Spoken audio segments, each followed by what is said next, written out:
since you and I got together, there's been a whole rash of releases on the WWE side of things. Yes, sir. And the names that fans are paying the most attention to are not people behind the scenes, but the actual in-ring talent. Some of the biggest names included are Braun Strowman and Shayna Baszler.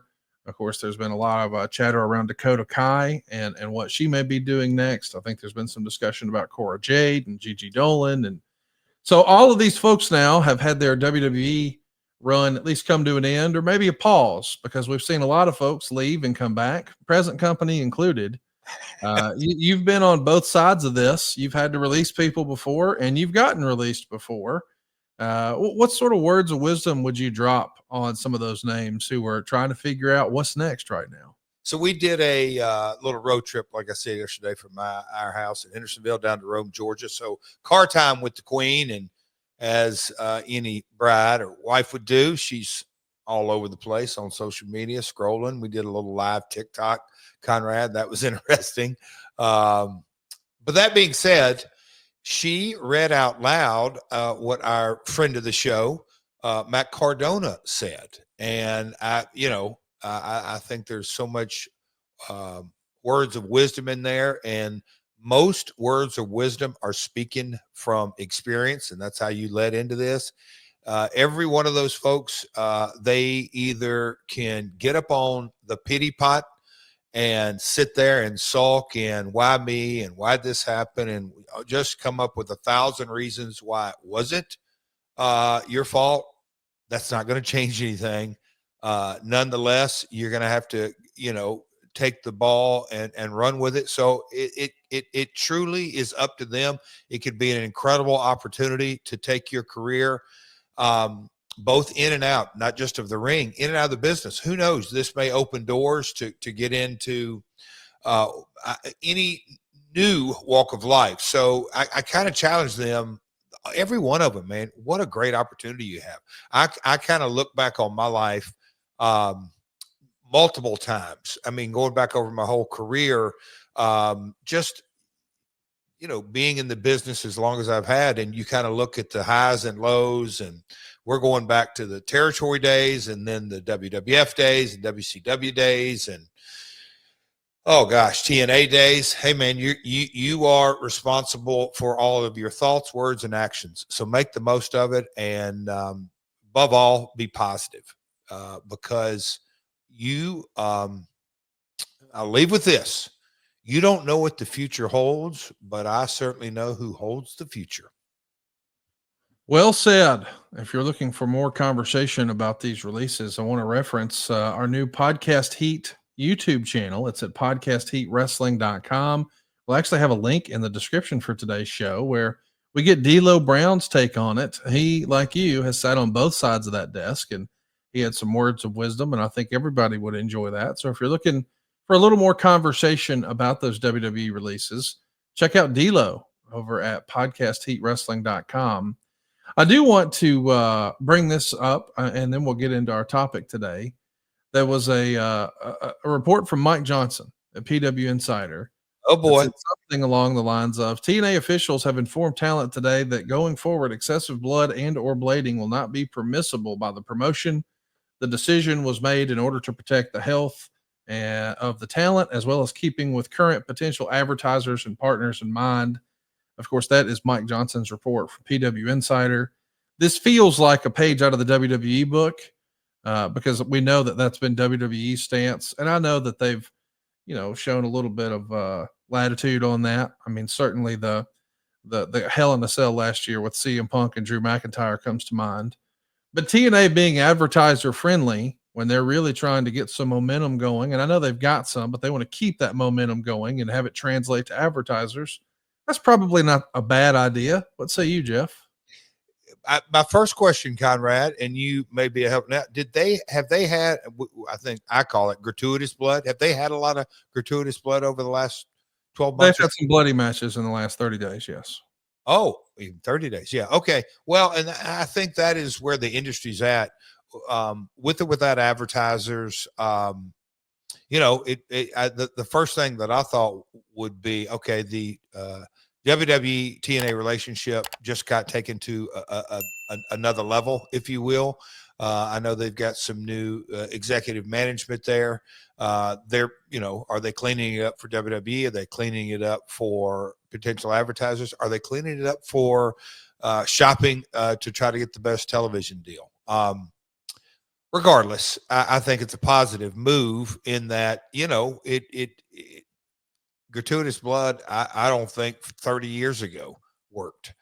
So I certainly don't think it works today. So funny how it made a headline over the weekend, right? Didn't that come out over the It weekend? did. Also over the weekend was a report from Super Lucha journalist Ernesto Campos, who reports that the WWE has already hired the following AAA talent: Alberto Del Rio, Hio de Dr. Wagner, Hio del Vikingo, La Parca, Lady Flamer, Lady Maravilla, and Nino Hamburguesa. So there's a whole host of talent who now Ernesto is reporting have signed WWE deals.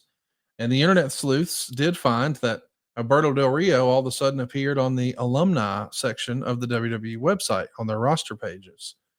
What do you make of this report from Ernesto that these guys are no longer just under AAA contract, but now WWE contract? Question.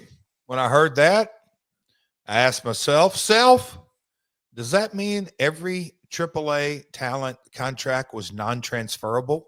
I just assumed in the acquisition they were all under WWE deals moving forward.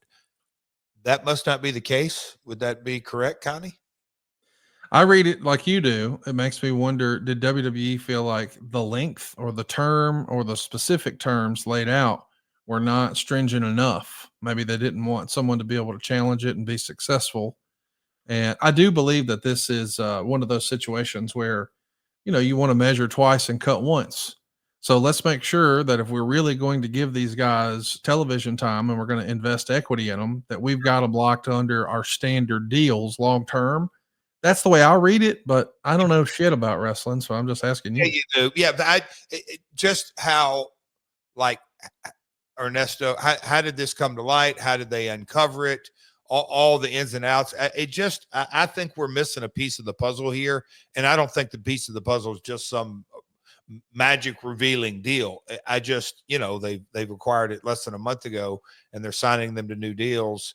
Okay, I understand that. I just assumed that on the acquisition, that in totality, in the due diligence, because man, when you acquire a property that's been 30 years old, I would assume the level of sophistication that TKO is, they hired a pretty high-powered and very expensive Mexican law firm, and I just would think that all of this would have been done pre-acquisition, like contingent. Hey, if we're acquiring this, all of this has to be cleaned up, Dorian. In better speak, WWE says to AAA, all right, if we're doing this acquisition, I want to see proof of all of your talent, that every piece of it. We'll make the decision if we're going to cut it. But as we acquire today, we want to make sure everything we're acquiring is locked down with no ifs, ands, or buts. Maybe they didn't do it that way. I don't know. Doesn't sound like they did it that way, but that's a surprise to me. But we're probably just splitting hairs. You know what's a surprise to me? I mean, I know this is going to come off like I'm advocating for our buddy, but I was really surprised that Sam Adonis's name wasn't listed there, simply because I do think there's going to be a unique challenge. I mean, listen, everybody watching this knows where I'm going.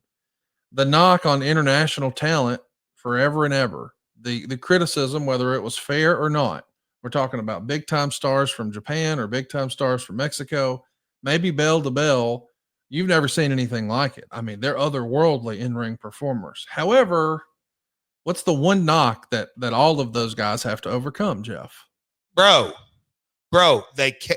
I mean, I can literally hear Russo's, and I'm like, Vince, we can work around that. We can figure that out. But no, it's the ability to communicate in English, and that's why me and Sam, we've been partners. We're friends. He's obviously a part of the ad-free family. So yeah, screw it. We can be biased about it. But with that being said, I often would tell Sam, and look, I worked with him on screen.